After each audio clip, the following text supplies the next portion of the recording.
بسم اللہ الرحمن الرحیم۔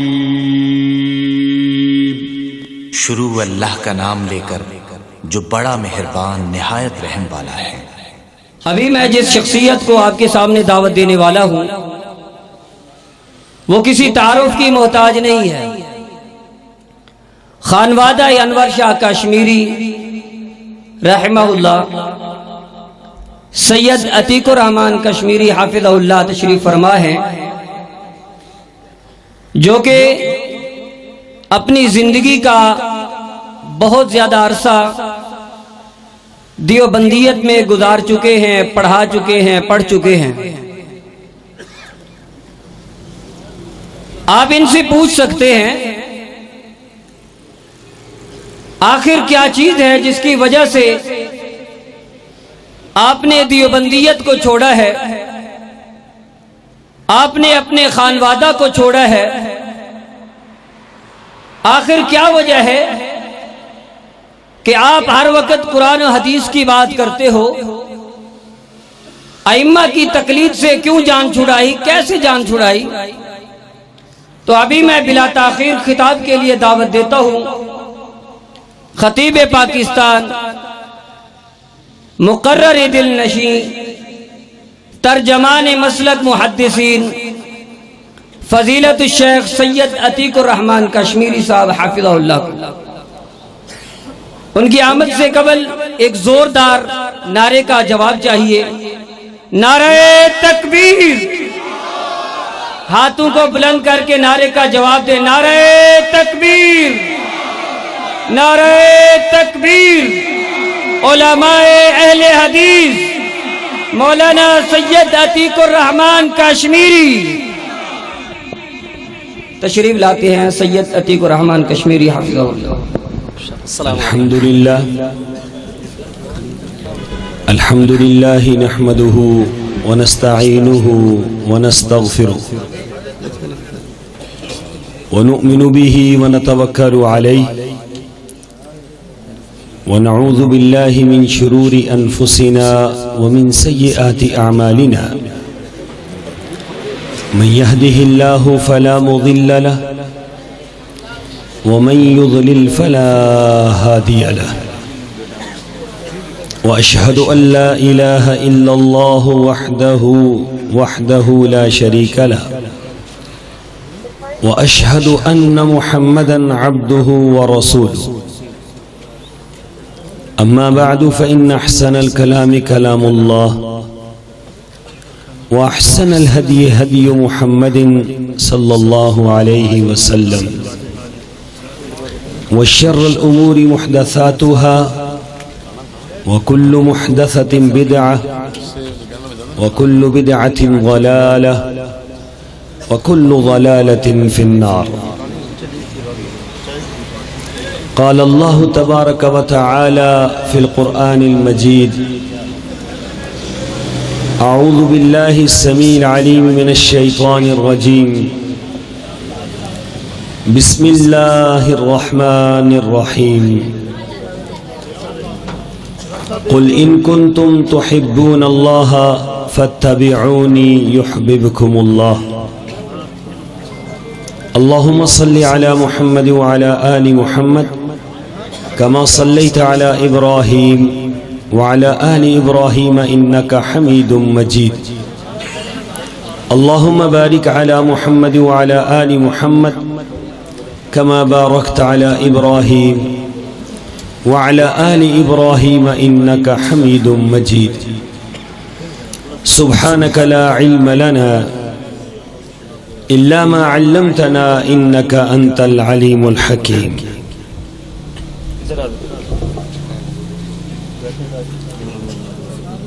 انتہائی واجب الاحترام معزز محترم علماء کرام، احباب جماعت اور بھاولپور کے رہنے والے غیور مسلمانوں،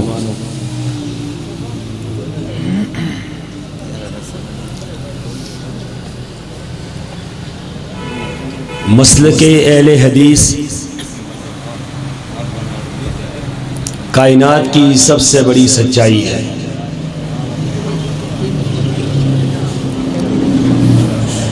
سچے سچے کھرے واضح دلائل پر مبنی اسلام کا دوسرا نام مسلک اہل حدیث ہے۔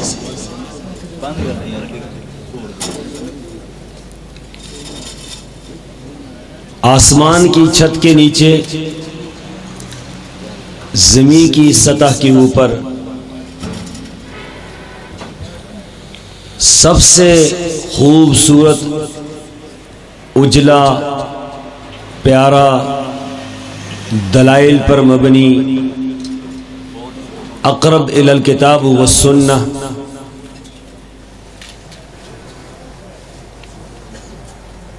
مسلک اہل حدیث ہے۔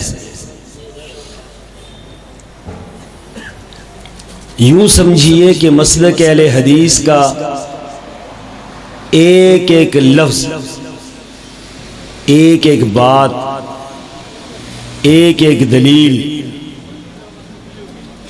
وہ اللہ کے قرآن پر مشتمل ہے یا رسول اللہ کے فرمان پر مشتمل ہے۔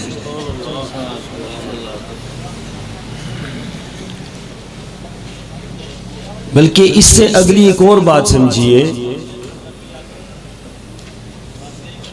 کہ مسلک اہل حدیث وحی الہی پر مشتمل ہے۔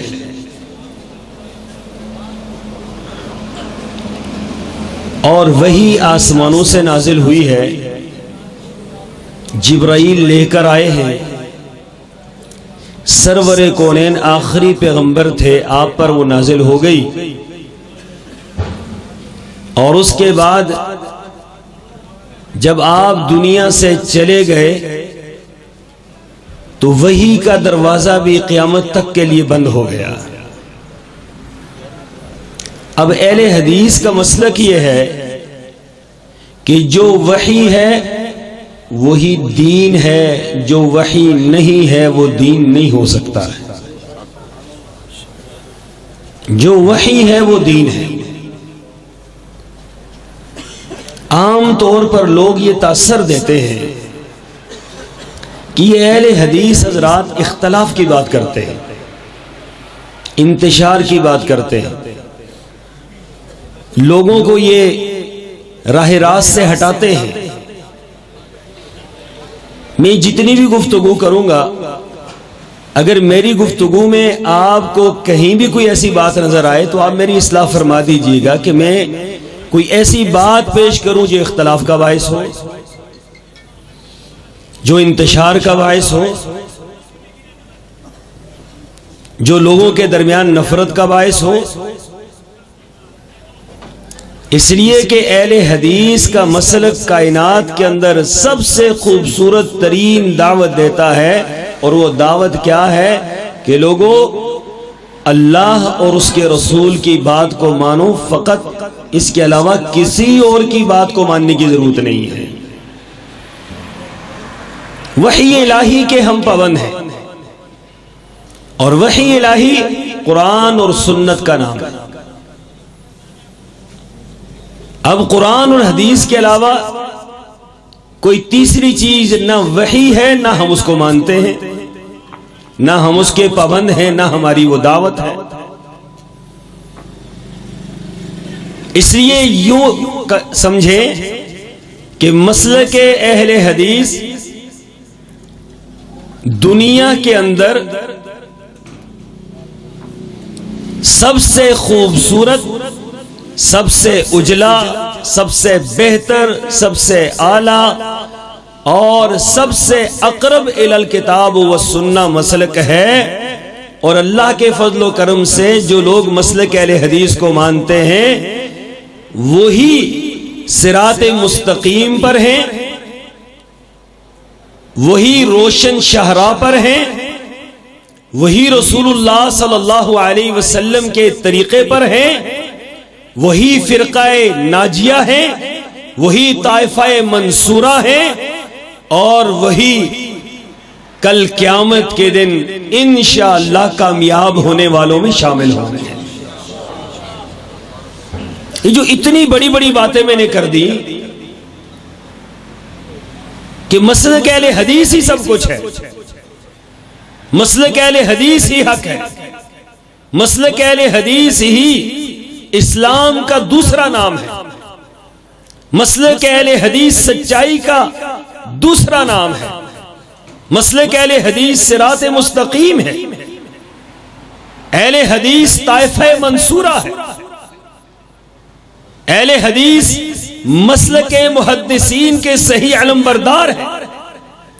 یہ اتنی بڑی بڑی باتیں میں نے کیوں کر دی ہیں؟ آپ سوال کر سکتے ہیں، میں جواب دیتا ہوں۔ ہم نے تو سب کے لیے راستے بند کر دیے، کوئی ادھر سے آئے اس کے لیے بھی راستہ بند، کوئی ادھر سے آئے اس کے لیے بھی راستہ بند۔ بھائی جو آنا چاہتا ہے وہ اسی راستے سے آئے جس راستے کو محمد رسول اللہ صلی اللہ علیہ وسلم نے ہمارے لیے چھوڑا، اس راستے سے آئیں تو ہماری سر آنکھوں پر، کسی اور راستے سے آئیں تو خبردار ہم کسی اور راستے سے نہ کسی کو آنے دیں گے نہ کوئی اور راستہ قبول کریں گے۔ اہل حدیث کا بچہ بچہ اس بات کا علمبردار ہے۔ اہل حدیث کے علماء کرام، مبلغین، قراء دن رات لوگوں کو اسی بات کی ترغیب دیتے ہیں کہ لوگوں، دین اگر ہے تو وہ صرف قرآن اور سنت ہے۔ صرف دو چیزیں ہیں جن کو دین کہا جاتا ہے، جس کو اسلام کہا جاتا ہے، جس کو حق کہا جاتا ہے، جس کو صراط مستقیم کہا جاتا ہے، جس کو نجات کا ذریعہ کہا جاتا ہے، وہ صرف دو چیزیں ہیں، ایک اللہ کا قرآن ہے اور دوسرا سرور کونین کا فرمان ہے صلی اللہ علیہ وسلم۔ اس لیے مجھے 5 باتیں سمجھ آئیں۔ اہل حدیث مسلک کی بڑی امتیازی خوبیوں میں بے شمار خوبیاں ہیں، لیکن 5 باتیں مجھے سمجھ آئی۔ پہلی بات، مسلک اہل حدیث میں بے لچک توحید ہے، صاف ستھری توحید ہے۔ وہی توحید ہے، وہی دعوت ہے جو سرور کونین صلی اللہ علیہ وسلم نے صحابہ کرام کے سامنے پیش کی۔ صدیاں بیت گئی ہیں، 1400 سال بیت گئے ہیں، دنیا ادھر کی ادھر ہو گئی، لوگوں نے نظریات بدل لیے، سوچیں بدل لی، عقائد بدل لیے، فکریں بدل لی، لیکن اہل حدیث آج بھی اسی فکر پر کھڑے ہیں، اسی فکرے پر کھڑے ہیں جو کوہ فاران پر کھڑے ہو کر سرور کونین نے فرمایا تھا قولوا لا الہ الا اللہ، کہ لوگوں لا الہ الا اللہ کہو فلاح پا جاؤ۔ یہ لا الہ الا اللہ اہل حدیث کی پہلی دعوت اور پہلی خوبی اور سب سے عظیم ترین خوبی ہے کہ اہل حدیث لا الہ الا اللہ میں ملاوٹ نہیں کرتے۔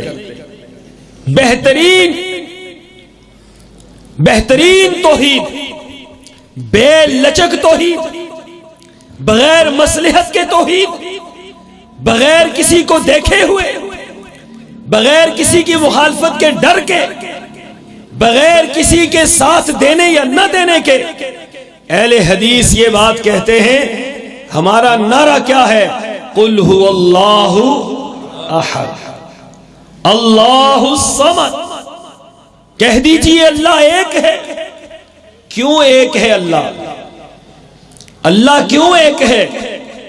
اس لیے ایک ہے کہ اللہ الصمد، اللہ بے نیاز ہے، اس کو کسی اور کی ضرورت ہے ہی نہیں۔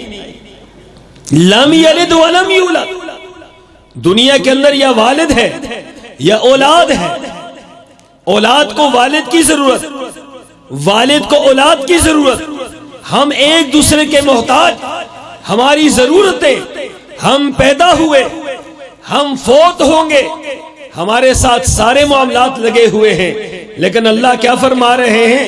لم یلد ولم یولد، نہ مجھے کسی نے جنا نہ میں کسی سے جنا گیا ہوں۔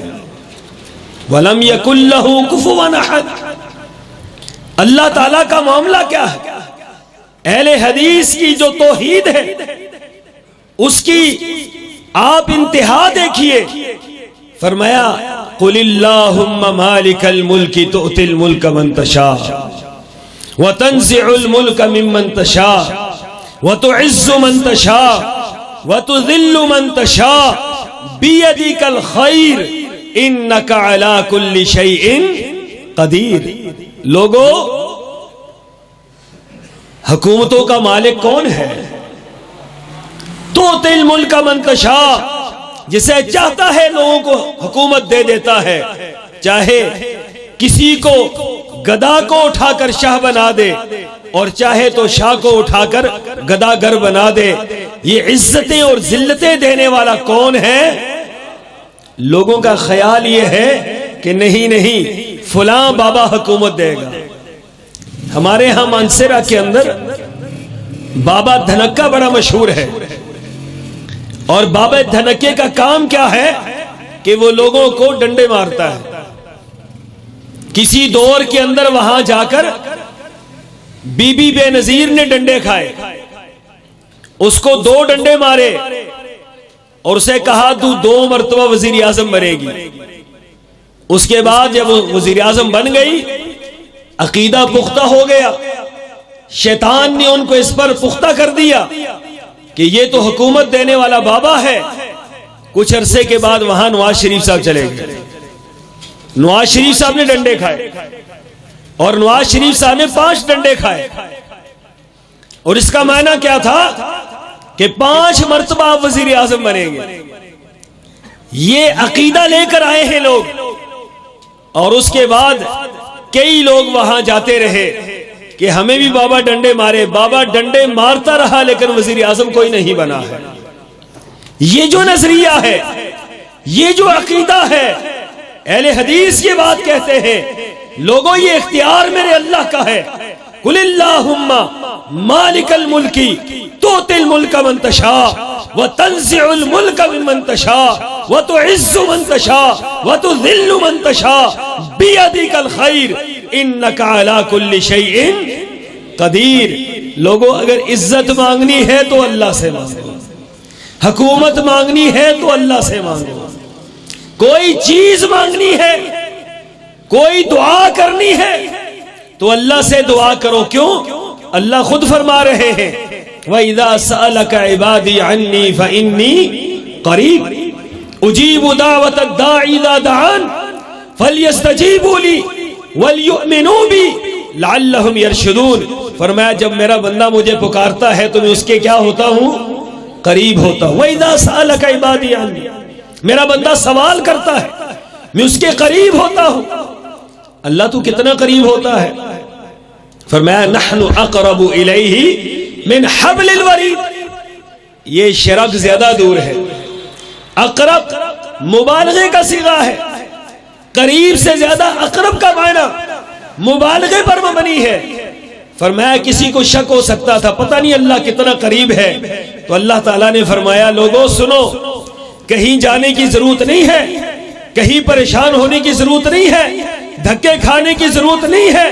کبھی اس در پر کبھی اس در پر، کبھی اس قبر پر کبھی اس قبر پر، کبھی اس مزار پر کبھی اس مزار پر. فرمایا نحن اقرب الیہ من حبل الورید. یہ تمہاری شرک یہ تم سے زیادہ دور ہے، اللہ اس سے بھی زیادہ قریب ہے، اللہ اس سے بھی زیادہ قریب ہے. اچھا پھر بھی کسی کو شک ہو سکتا ہے کہ چھت پہ چڑھنے کے لیے سیڑھی کی ضرورت ہے، شاید یہ شرک بھی کہیں دور ہے. یہ شک کسی کو ہو سکتا تھا، اللہ تعالیٰ نے ساری بات ہی ختم کر دی. فرمایا وَأَسِرُّوا قَوْلَكُمْ أَوِ اجْهَرُوا بِهِ إِنَّهُ عَلِيمٌ بِذَاتِ الصُّدُورِ. تم اپنی آوازوں کو پست رکھو یا اپنی آوازوں کو بلند کرو، تم زور سے پکارو یا اپنے دل کے اندر پکارو. إِنَّهُ عَلِيمٌ بِذَاتِ الصُّدُورِ. وہ مالک تو وہ ہے، تمہارے دلوں کے اندر خیال بعد میں پیدا ہوتا ہے، پہلے اس کو پتا ہوتا ہے کہ میرے بندہ کیا مانگ رہا ہے، اس کی حاجت کیا ہے. یہ اہل حدیث کا امتیاز ہے. خالص توحید، خالص اللہ کو ماننا، خالص اللہ سے مانگنا. اللہ کے علاوہ کسی کی طرف کبھی زندگی میں جانا تو درکنار سوچ نہیں سکتے ہیں. اہل حدیث کا منہج توحید کے بارے میں 100% خالص، اور وہی منہج ہے جو رسول اللہ صلی اللہ علیہ وسلم نے بتلایا کہ لوگو ان الذین تدعون من دون اللہ ما یملکون من قطمیر. فرمایا جو تم اللہ کو چھوڑ کر جن کو پکارتے ہو وہ چھلکے کے مالک نہیں ہے. چھلکے کے مالک ما یملکون من قطمیر، وہ تو چھلکے کے مالک نہیں ہے. جن کو تم سمجھتے ہو یہ اولاد دینے والے، یہ عزت دینے والے، یہ بیٹے دینے والے، یہ بیٹیاں دینے والے، یہ کشتیاں پار لگانے والے، یہ بیڑے پار لگانے والے، فرمایا جن کو تم یہ سمجھتے ہو ما یملکون من قطمیر، وہ تو چھلکے کے مالک نہیں، ان کے اختیار میں کچھ بھی نہیں ہے. اور جس کے اختیار میں کچھ بھی نہیں ہے اس سے مانگنے والا کتنا بڑا بیوقوف ہے. اور جس کے پاس سب کچھ ہے اور جو فرما رہا ہے وَلِلَّهِ خَزَائِنُ السَّمَاوَاتِ وَالْأَرْضِ، فرمایا لوگو زمین و آسمان کے خزانوں کا مالک کون ہے؟ زمین و آسمان کے خزانوں کا مالک اللہ ہے. وَلِلَّهِ خَزَائِنُ السَّمَاوَاتِ وَالْأَرْضِ حدیث قدسی ہے. تمہارے اگلے، تمہارے پچھلے، تمہارے انسان، تمہارے جنات ایک میدان کے اندر کھڑے ہو جائیں اور ہر ایک اپنی خواہش کے مطابق مانگنا شروع کر دے. ہماری خواہشیں بڑی لمبی، ہماری امیدیں بڑی لمبی ہیں، ہم بہت کچھ مانگنا چاہتے ہیں. اللہ فرماتے ہیں تم سب مانگنا شروع کر دو، اپنی اپنی خواہش کے مطابق مانگنا شروع کر دو، اور اللہ تعالی ہر ایک کو اس کی خواہش کے مطابق دے.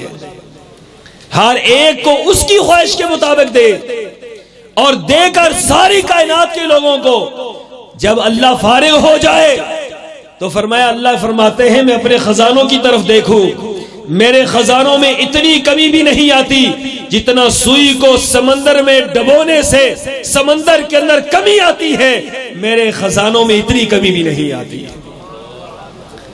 اہل حدیث کا منہج تو یہ ہے کہ لوگوں اس سے مانگو جو کسی کا محتاج ہے، اس سے مانگو جو خزانوں کا مالک، اور اس سے مانگو جو زندہ ہے، جو حی اور قیوم ہے، جس پر موت نہیں آئے گی، جو پیدا ہوا ہے، جو پیدا ہونے کا محتاج، جو مر جائے گا، جو مر جانے کا محتاج، جو آنکھیں بند کرنے کا محتاج، جو نہلانے اور کفنانے کا محتاج، جو دفنانے کا محتاج، وہ کیسے رب ہو سکتا ہے؟ رب تو وہ ہے، اہل حدیث کا منہج سنو، رب تو وہ ہے اللہ لا الہ الا هو الحی القیوم. سناؤ لوگوں کو دلائل، لوگوں کو سناؤ، لوگوں کو پتا چلے کہ منہج اہل حدیث کیا ہے. اہل حدیث کی توحید کتنی خالص ہے، بے لچک ہے، بغیر ملاوٹ کے ہے، بغیر کسی مصلحت کے ہے، صاف اور ستھری ہے، کھری توحید ہے. اللہ لا الہ الا هو الحی القیوم. تم نے مشکل کشا علی حجویری کو مانا، وہ تو پیدا بھی ہوئے اور فوت بھی، ان کا دربار بھی بنا ہوا ہے. یقین نہیں آتا تو دربار بھی بنا ہوا ہے. تم نے لال شہباز قلندر کو مشکل کشا مانا، اس کا تو دربار بھی بنا ہوا ہے، وہ پیدا بھی ہوا اور فوت بھی ہو گئے.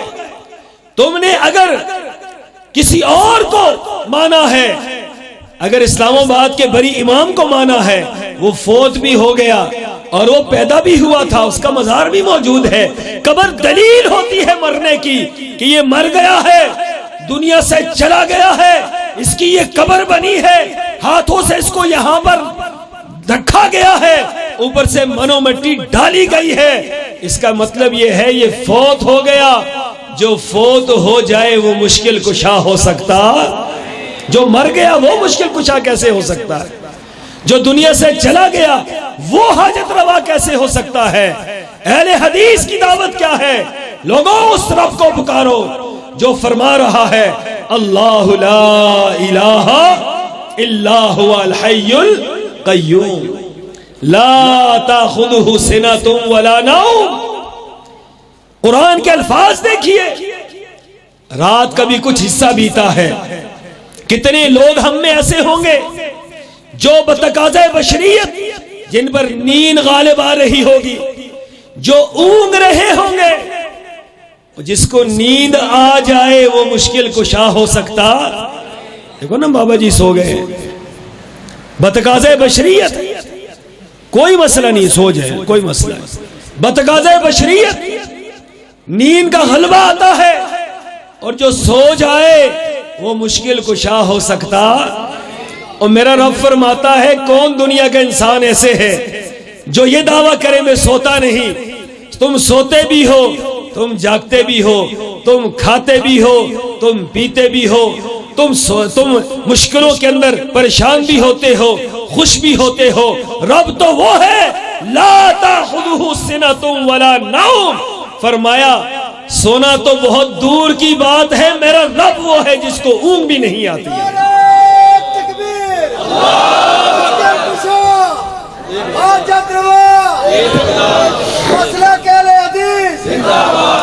ہمارا رب تو وہ ہے جس کو اونگ نہ آئے. معنی کیا ہے اس کا؟ یہ بڑی گہری بات ہے, بڑی گہری بات ہے. اگر اونگ آ جائے, اگر خدا سو جائے تو یہ نظام کائنات ایک سیکنڈ میں کیا ہو جائے گا؟ تباہ و برباد ہو جائے گا. یہ سارے کا سارا نظام ختم ہو جائے گا. جن کو تم نے مشکل کشا بنایا, حاجت روا بنایا, داتا دستگیر بنایا, میرا رب فرما رہا ہے تم نے جن کے نام رکھے کہ یہ کرنیاں والا ہے, یہ دینے والا ہے, یہ سب سے بڑا دینے والا ہے. اللہ فرماتے ہیں ان ہی الا اسماء سمیتموها انتم وآباؤکم ما نزل اللہ بہا من سلطان. فرمایا ہم نے تو کوئی دلیل نہیں اتاری, ہم نے تو اپنے ساتھ کسی کو کھڑا نہیں کیا, ہم نے تو یہ اعلان کر دیا ہے ساری کائنات کے لوگوں کے سامنے قل هو اللہ احد, اللہ ایک ہے, اس کو کسی کی ضرورت ہے. لوگ پریشان ہیں. آج ایک بڑی پریشانی لاحق ہے, رزق کی پریشانی ہے لوگوں کو, معیشت کی پریشانی ہے. لوگ حکمرانوں کو گالیاں دیتے ہیں, لوگ بہت گرانی ہو گئی, بہت مہنگائی ہو گئی, بہت معاملات خراب ہو گئے, اور کئی لوگ اپنا آپ چھوڑ بیٹھے ہیں. اللہ تعالیٰ فرماتے ہیں میرے بندے تجھے پریشان ہونے کی ضرورت نہیں ہے. اگر تیرا یقین یہ ہے کہ رزق دینے والا اللہ ہے تو یہ یقین رکھ, اس کو مضبوط کر لے, اس پر ایمان لے آ, اس پر استقامت کے ساتھ ڈٹ جا, پھر دیکھ تجھے رزق وہاں سے دوں گا جہاں سے وہم و گمان بھی نہیں ہوگا. وَمَن يَتَّقِ اللَّهَ يَجْعَل لَّهُ مَخْرَجًا وَيَرْزُقْهُ مِنْ حَيْثُ لَا يَحْتَسِبُ وَمَن يَتَوَكَّلْ عَلَى اللَّهِ فَهُوَ حَسْبُهُ إِنَّ اللَّهَ بَالِغُ أَمْرِهِ قَدْ جَعَلَ اللَّهُ لِكُلِّ شَيْءٍ قَدْرًا. اللہ اکبر. ایک ایک جملہ اللہ کی قسم ہے زمین و آسمان کے وزن کے برابر یہ ایک ایک جملہ ہے جو اللہ فرما رہے ہیں. فرمایا میرے بندے وما من دابة في الارض الا على الله رزقها ويعلم مستقرها ومستودعها. فرمایا سنو تم یہ رزق کے لیے پریشان ہو, اپنا عقیدہ بنا لو کہ رزاق کون ہے. تو جو پرندوں کو رزق دیتا ہے ہوا کے اندر, جو شیر کو رزق دیتا ہے جنگل کے اندر, جو چیونٹی کو رزق دیتا ہے بل کے اندر, جو مچھلی کو رزق دیتا ہے سمندر کی پہنائیوں اور گہرائیوں میں رزق دیتا ہے. اے بھاولپور کے رہنے والے تجھے رب زمین کی اوپر رزق نہیں دے گا؟ یہ کیسے ہو سکتا ہے؟ وما کان ربک نسیا, آپ کے رب نے بنا کر آپ کو بھلایا نہیں ہے. لقد خلقنا الانسان فی احسن تقویم, اتنا پیارا بنایا, اتنا خوبصورت بنایا. دل دیا، دماغ دیا، عقل دی، شعور دیا، آنکھیں دی، اتنا قیمتی بنا کر وما کان ربک نسیا، آپ کا رب بھولا نہیں ہے۔ اللہ تعالیٰ فرماتے ہیں کہ انسان تو مجھے بھول گیا ہے، میں تجھے نہیں بھولا، تو مجھے بھول گیا ہے، اور جب تو مجھے بھلائے گا نتیجہ کیا نکلے گا؟ وَلَا تَكُونُوا كَالَّذِينَ نَسُوا اللَّهَ وَلَا تَكُونُوا كَالَّذِينَ نَسُوا اللَّهَ فَأَنسَاهُمْ أَنفُسَهُمْ، فرمایا ایسے نہ ہو جانا کہ اللہ کو بھلا دو، جو اللہ کو بھلائے گا اللہ اس کا اپنا آپ ہی بھلا دے گا۔ یاد رکھو رزاق کون ہے؟ ہر طرح کا رزق دینے والا، ہر ایک کو رزق دینے والا۔ قرآن کے الفاظ دیکھیے، علماء کرام بیٹھے ہیں، قاری یاسین حیدر صاحب جیسے علماء بیٹھے ہیں، ان سے پوچھئے اس آیت کے اندر کتنے کتنے معنی موجود ہیں۔ یعلم مستقرها ومستودعها، کہاں پہنچانا ہے، کتنا پہنچانا ہے، کیا پہنچانا ہے، سارے کا سارا کس نے پہنچانا ہے؟ میرے اللہ نے پہنچانا ہے۔ اہل حدیث کا عقیدہ رزق دینے والا کون ہے؟ اولاد دینے والا کون ہے؟ اولاد کے لیے دنیا تڑپتی ہے، بھاگتے ہیں لوگ۔ ایک صاحب مجھے ملے، انہوں نے کہا شاہ صاحب پورا پاکستان چھان مارا، اسلام آباد سے شروع ہوا، کراچی آخری کونے میں سمندر کے کنارے ایک دربار ہے، اس دربار تک پہنچا، مانگتا رہا، کچھ نہیں ملا۔ کسی نے کہا کہ یار اتنا مانگ لیا ہے نہیں دے رہے، تو کہنے لگے کسی نے مشورہ دیا کہ یار اللہ سے مانگ کے دیکھ لو، اللہ سے مانگ کے دیکھ لو۔ کہنے لگا ایک شرط ہے اللہ سے مانگنے کی۔ کہا وہ کیا؟ کہا پہلے جتنا تم نے یہ گناہ کیا ہے اس سے توبہ کرو، اللہ سے رجوع کرو، اللہ غلطی ہو گئی، اللہ غلطی ہو گئی، آج کے بعد یہ گناہ نہیں کروں گا، اللہ مانگنا تجھ سے تھا، بھول ہو گئی۔ ان سے مانگتا رہا جن کے پلے کچھ بھی نہیں تھا، جو چھلکے کے مالک نہیں، جو تنکے کے مالک نہیں، جو رائی کے دانے کے مالک نہیں، ان کے پیچھے پھرتا رہا۔ کہنے لگے مسجد میں گیا، اللہ سے دعا مانگی، اللہ تعالیٰ سے دعا مانگی، رویا، گڑ گڑایا، اور یہ عقیدہ بنا لیا، یہب لمن یشاء اناثا ویہب لمن یشاء ذکور، جسے چاہتا ہے بیٹے دیتا ہے، جسے چاہتا ہے بیٹیاں دیتا ہے۔ او یزوجہم ذکرانا واناثا ویجعل من یشاء عقیما، جسے چاہتا ہے بیٹے اور بیٹیاں دونوں دیتا ہے، جسے چاہتا ہے بانج بنا دیتا ہے۔ بیٹے دینے والا کون ہے؟ بیٹیاں دینے والا کون ہے؟ بیٹے اور بیٹیاں دونوں دینے والا کون ہے؟ اور بانج بنانے والا کون ہے؟ جب سب کچھ میرا اللہ ہے تو کسی اور سے مانگنے کا کیا مطلب ہو سکتا ہے؟ کہتے ہیں میں نے رب سے مانگنا شروع کر دیا، 1 سال گزر گیا، 2 سال گزر گئے، 3 سال گزر گئے، 5 سال گزر گئے۔ 5 سال کے بعد خیال آیا کہ پتہ نہیں میری بات کیوں نہیں سنی جا رہی۔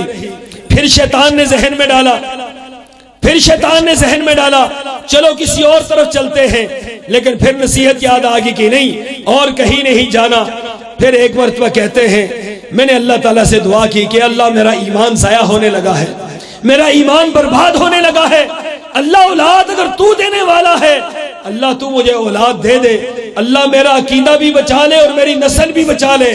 فرماتے ہیں اللہ نے مجھے خوشخبری دی، اور خوشخبری کیا تھی؟ اللہ نے 2 جوڑواں بیٹے عطا کیے، اور 2 جوڑواں بیٹے ملے۔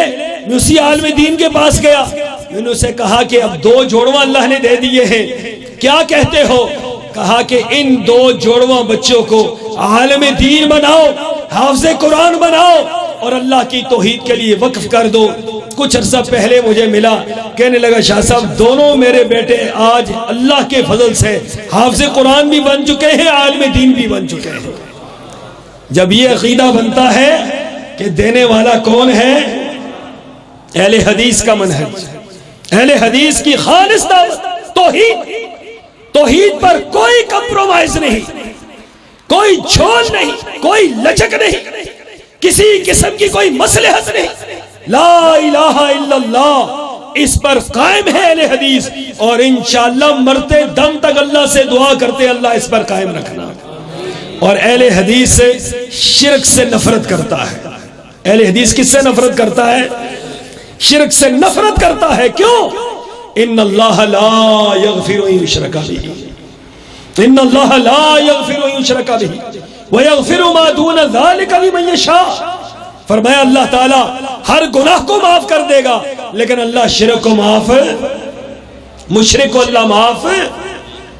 مشرک کوئی بھی ہو، یاد رکھو، ایک پیغمبر کی بیوی، ایک پیغمبر کا بیٹا، ایک پیغمبر کا باپ، ایک پیغمبر کا چچا پیغمبر ہیں، لیکن مشرک تھے ان کے خاندان کے لوگ.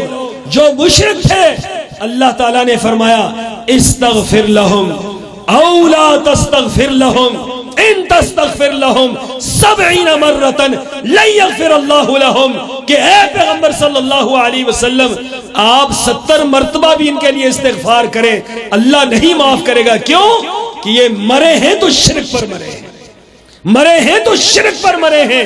جو شرک پر مرے گا اس کی بخشش ہو سکتی. اہل حدیث یہ عقیدہ رکھتا ہے اور یہ نظریہ رکھتا ہے کہ کچھ بھی ہو جائے، وہ حدیث مبارکہ کہ اگر تجھے جلا دیا جائے، تجھے کاٹ دیا جائے، تجھے سولی پہ چڑھا دیا جائے، سولی پہ چڑھ جانا، کٹ جانا، جل جانا، لیکن اللہ کے ساتھ کسی کو شریک نہ ٹھہرانا، اللہ کے ساتھ کسی کو شریک. اہل حدیث مسلک کی خوبی، دوسری بڑی خوبی کہ اہل حدیث مسلک کے اندر شرک موجود نہیں ہے. تیسری بڑی خوبی اہل حدیث مسلک کی کہ اہل حدیث مسلک اتباع سنت کا نام ہے. کس چیز کا نام ہے؟ اتباع سنت کا نام. سنت کی اتباع کرنی ہے. کل امتی يدخلون الجنہ الا من ابا، قیل له من ابا یا رسول اللہ صلی اللہ علیہ وسلم، قال من اطاعنی دخل الجنہ ومن عصانی فقد ابا. فرمایا کہہ دیجئے میری ساری امت جنت میں جائے گی، میری ساری امت جنت میں جائے گی.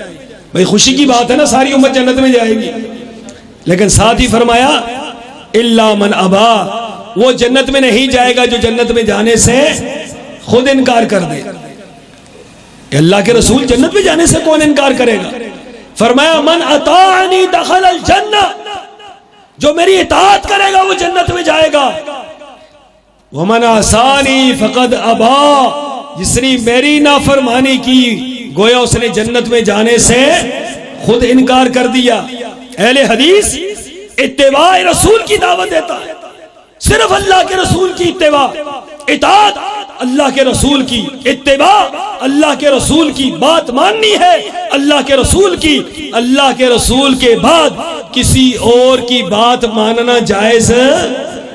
اسی لیے امام مالک فرمایا کرتے تھے، امام مالک فرمایا کرتے تھے قبر نبوی کی طرف اشارہ کر کے، فرمایا ہر انسان کی بات کو قبول بھی کیا جا سکتا ہے، رد بھی کیا جا سکتا ہے، ما سوائے اس ہستی کے کہ اس کی ہر بات کو قبول کیا جائے گا، رد کیا جا سکتا. محمد رسول اللہ صلی اللہ علیہ وسلم کی بات کو رد کیا جا سکتا. یا ایھا الذین آمنوا لا تقدموا بین یدی اللہ ورسولہ واتقوا اللہ. ایمان والو، اللہ سے آگے نہ بڑھنا، اللہ کے رسول سے آگے نہ بڑھنا. لا ترفعوا اصواتکم فوق صوت النبی، نبی کی آواز پر اپنی آواز کو بلند ہے. نبی کی حدیث آ گئی، نبی کا فرمان آ گیا تو کیا کہنا ہے؟ اعتراض کرنے ہیں، مفتی کی بات لے کر آنی ہے، امام کی بات لے کر آنی ہے، کسی پیر کی بات لے کر آنی ہے؟ نہیں. فرمایا کرنا کیا ہے؟ منہج حدیث کیا ہے؟ فرمایا ان یقولوا سمعنا واطعنا. ادھر فرمان محمد ہے، ادھر گردن جھکائی. ادھر رسول اللہ کا فرمان آ گیا کہ رفع یدین کرنا ہے تو کرنا ہے، ساری دنیا کہے نہیں کرنا. سرور کونین کا فرمان ہے کہ رفع یدین کرنا ہے، تو پھر اہل حدیث نے کیا کرنا ہے؟ رفع یدین. رسول اللہ کا فرمان ہے آمین اونچی کہنی ہے تو اہل حدیث نے آمین اونچی، رسول اللہ کا فرمان ہے پاؤں سے پاؤں نماز میں ملانا ہے تو اہل حدیث کے اس پر ڈٹ گیا ہے کہ پاؤں سے پاؤں ملانا ہے۔ رسول اللہ کا جو فرمان ہے اس کے مد مقابل ساری کائنات کے لوگ آ جائیں، اہل حدیث ساری کائنات کے لوگوں کو ٹھکرا دے گا، سرور کونین کی بات کو ٹھکرا سکتا؟ یہ اہل حدیث کی امتیازی خوبی، اہل حدیث مسلک کی عظمت، اہل حدیث مسلک کی بنیاد وہ یہ ہے کہ لوگوں وما كان لمؤمن ولا مؤمنة اذا قضى الله ورسوله امرا ان يكون لهم الخيرة من امرهم، کسی مومن مرد کے لیے، کسی مومن عورت کے لیے یہ بات جائز نہیں ہے کہ ایک بات کا فیصلہ اللہ اور اس کے رسول کر لیں، اس کے بعد اس میں سے کوئی راستہ نکالے، اس کے بعد اس میں سے کوئی اور چیز نکالے، اس سے فرار حاصل کرے۔ فرمایا فلا وربک لا یؤمنون، اے محمد صلی اللہ علیہ وسلم تیرے رب کی قسم ہے وہ مومن نہیں ہو سکتے۔ قرآن پاک کے الفاظ کیا ہے؟ ابھی بندہ بیان ہی نہیں ہوا کون مومن نہیں ہے، فرمایا فلا وربک لا یؤمنون، تیرے رب کی قسم ہے وہ مومن نہیں ہو سکتا۔ اللہ کون مومن نہیں ہو سکتا؟ فرمایا حتی یحکموک فیما شجر بینہم، ہر معاملے میں، زندگی کے ہر مسئلے میں، پیدائش سے لے کر وفات تک، ہر معاملے میں جب تک سرور کونین کی بات نہیں مانو گے، رب فرما رہا ہے تو مومن ہو ہی نہیں سکتے۔ یہ اہل حدیث مانے، یہ اہل حدیث فکر ہے، یہ اہل حدیث کی دعوت ہے، یہ اہل حدیث کا امتیاز ہے کہ اتباع کس کی کرنی ہے؟ رسول اللہ صلی اللہ علیہ وسلم کی۔ اور اس سے اگلی اور چوتھی بات کیا ہے؟ اہل حدیث کی دعوت کا امتیاز کیا ہے؟ امتیازی خوبی کیا ہے چوتھی؟ وہ یہ ہے کہ اہل حدیث بدعت سے نفرت کرتا ہے۔ کس سے نفرت کرتا ہے؟ ایک ہے اتباع، اتباع کہتے ہیں راستے پر چلنا، اس راستے پر جس پر رسول اللہ نے چلنے کا حکم دیا ہو۔ اتباع قرآن اور حدیث کے اندر حکم آیا ہے اتباع کا، تقلید کا حکم نہیں آیا۔ پورا قرآن اٹھائیں، پوری احادیث اٹھائیں، پورا دین اٹھائیں، آپ کو کہیں بھی تقلید کا لفظ نہیں ملے گا، اتباع کا لفظ ملے گا، اطاعت کا لفظ ملے گا۔ اتباع کا معنی ہے پیچھے چلنا، اطاعت کا معنی ہے ہر حال میں بات ماننا، مطیع ہو جانا، فرما بردار ہو جانا۔ اہل حدیث مطیع ہے تو رسول اللہ کا ہے، اگر پیچھے چلتا ہے تو سرور کونین کے پیچھے چلتا ہے، اس کے علاوہ کسی اور کے پیچھے نہیں چلتا ہے۔ اہل حدیث بدعت سے نفرت کرتا ہے۔ مسلک اہل حدیث بدعت سے نفرت کا نام ہے، کیوں؟ سرور کونین صلی اللہ علیہ وسلم نے فرمایا وَشَرَّ الْأُمُورِ مُحْدَثَاتُهَا، وَشَرَّ الْأُمُورِ مُحْدَثَاتُهَا، کاموں میں سب سے بدترین کام یہ ہے کہ جس کو ایجاد دین کے نام پر کیا جائے لیکن وہ دین نہ ہو، نہ رسول اللہ نے کیا، نہ رسول اللہ نے فرمایا، نہ رسول اللہ کے سامنے ہوا۔ فرمایا کہ بدترین کام وہ ہے کہ جو رسول اللہ نے نہیں کیا اور لوگ اس کو ایجاد کریں اور پھر اس کو دین سمجھیں، اس پر عمل کریں۔ فرمایا کہ یہ اہل حدیث مسلک اس کو بدعت قرار دیتا ہے، اور بدعت سے اہل حدیث نفرت کرتے ہیں، بدعت سے اہل حدیث نفرت کا اظہار کرتے ہیں، بے بانگے دہل کرتے ہیں۔ کیوں؟ سرور کونین نے فرمایا من احدث فی امرنا ما لیس منہ فہو رد، جو بھی ایسا کام ایجاد کرے جو ہم نے نہیں کیا وہ کیا ہے؟ مردود ہے، وہ کسی کام کا نہیں ہے، وہ اللہ تعالیٰ کے ہاں قبول نہیں ہے۔ اس لیے اہل حدیث مسلک کی چوتھی اور اہم ترین خوبی یہ ہے کہ اہل حدیث مسلک بدعت سے کیا کرتا ہے؟ نفرت کرتا ہے، بدعات سے نفرت کرتا ہے، بدعتی سے نفرت کرتا ہے۔ اور یاد رکھو یہ بدعت معمولی چیز نہیں ہے۔ سرور کونین صلی اللہ علیہ وسلم نے فرمایا لا يقبل اللہ صاحب البدعۃ صرفا ولا عدلا، فرمایا بدعتی انسان وہ ہے، وہ بدبخت ہے بدعتی کہ جس کی اللہ تعالیٰ نہ تو کوئی فرض قبول کرتا ہے نہ اللہ نفل قبول کرتا ہے. کوئی عبادت قبول نہیں ہوتی. کیوں؟ کہ یہ سرور کونین کے دین کو چھوڑ کر اپنی طرف سے دین ایجاد کر رہا ہے.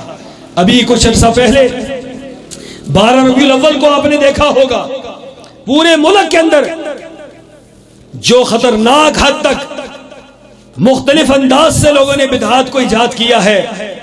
کیا کوئی سوچ سکتا ہے مسلمان کہ رسول اللہ کا دین ہو اور اس کے اندر ان چیزوں کی اجازت ہو؟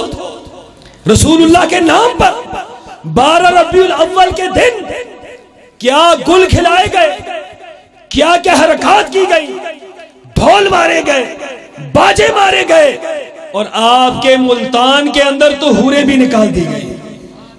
آپ کے ملتان کے اندر شاباش، آپ کے ملتان کے اندر حوریں تک نکال دی گئی.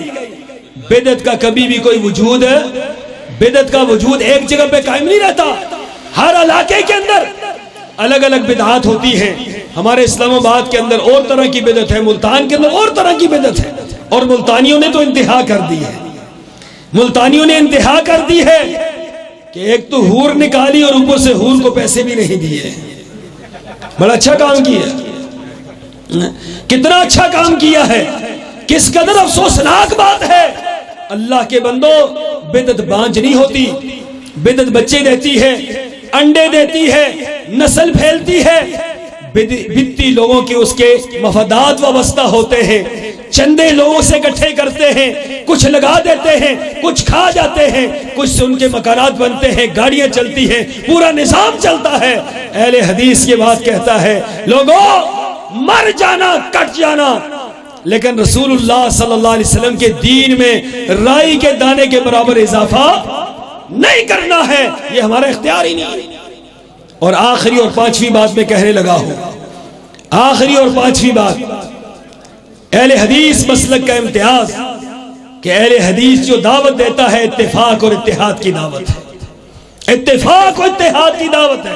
وَاعْتَصِمُوا بِحَبْلِ اللَّهِ جَمِيعًا وَلَا تَفَرَّقُوا. سارے فرقوں کو، حنفی ہو، دیوبندی ہو، بریلوی ہو، رافضی ہو، خارجی ہو، تکفیری ہو، کوئی بھی ہو، سب کو دعوت دیتا ہے سب مل کر اللہ کی رسی کو مضبوطی سے پکڑ لو. اور اللہ کی رسی کیا ہے؟ اللہ کا قرآن ہے، رسول اللہ کا فرمان ہے. یہ اللہ کی رسی ہے، اس کو مضبوطی سے پکڑ لو.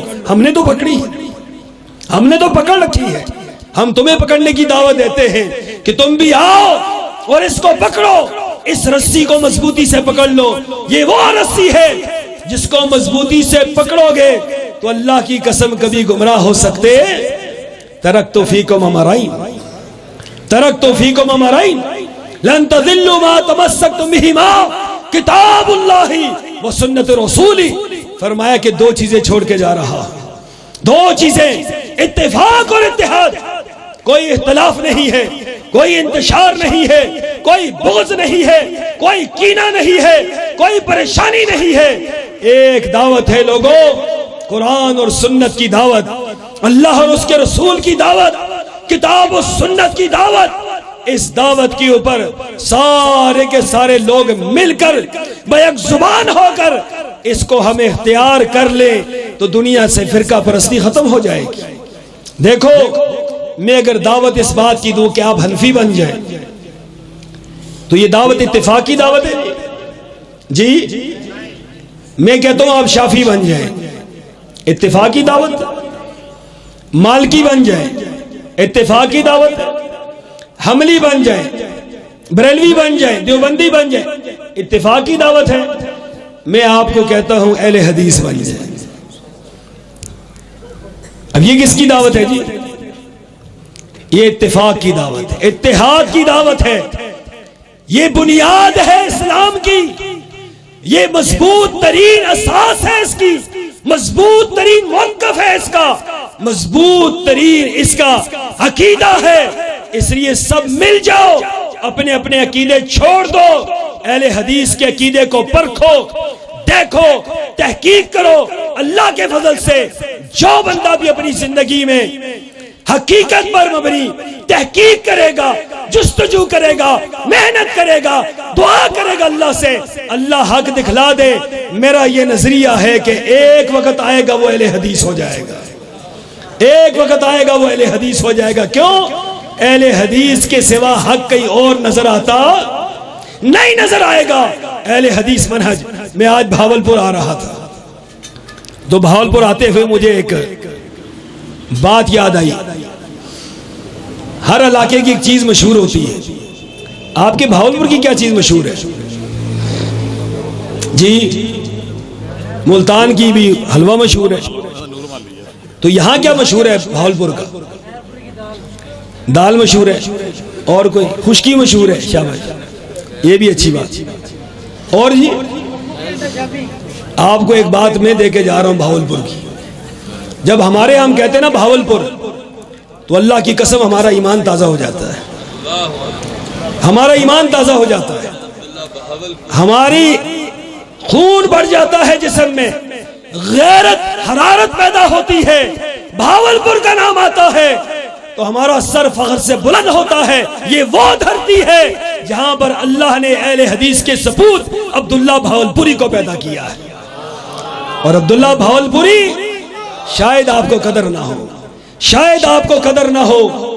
میں نے یہ الفاظ سنے، مولانا عبدالعزیز بہت بڑے عالم دین ہیں حنفیوں کے، انہوں نے کہا عبداللہ بھاولپوری جیسا بیٹا اور حق بولنے والا صدیوں بعد پیدا ہوتا ہے، اور انہوں نے کہا کہ اگر میں اپنی زبان سے کہوں تو عبداللہ بھاولپوری جو ہے وقت کا ابن تیمیہ تھا۔ ایک حنفی عالم دین کہہ رہا ہے۔ آپ نے بات کہیں اور آپ لے گئے کھانے پینے کی طرف، میری بات یہ تھی کہ علم کی طرف لے کر جائیں اس کو۔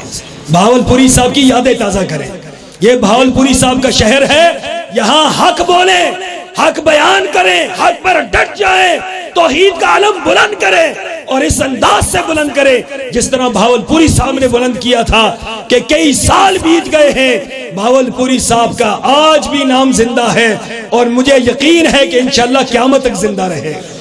وہ کوئی معمولی انسان نہیں تھے، وقت کے عالم دین بھی تھے، محدث بھی تھے، فقیہ بھی تھے، بہترین مبلغ بھی تھے، حق اور سچ بیان کرنے والے تھے، اور سب سے بڑی بات مسلک اہل حدیث کے بے لاگ ترجمان تھے، بہترین ترجمان تھے مسلک اہل حدیث کے۔ اگر آپ کو اتفاق ہے اس بات سے تو میں یہ بات کہنا چاہتا ہوں درد دل کے ساتھ کہ بھاولپوری صاحب کا جو موقف تھا، بھاولپوری صاحب کا جو طریقہ تھا، جو انداز تھا، اس کو عام کیا جائے لوگوں میں۔ جب اس طریقے کو آپ عام کریں گے انشاءاللہ مسلک اہل حدیث پھیلے گا، انشاءاللہ مسلک اہل حدیث پھیلے گا انشاءاللہ۔ اور کوئی بعید نہیں ہے کہ یہ سرزمین جو بھاولپوری کی سرزمین ہے انشاءاللہ اہل حق کی یہ سرزمین بنے گی، اور پورے پاکستان میں اس سرزمین کا نام روشن ہوگا کہ اہل توحید کا اگر کوئی غیرت مند گروہ کہیں موجود ہے تو بھاولپور کے اندر موجود ہے۔ وآخر دعوانا ان الحمدللہ رب العالمین۔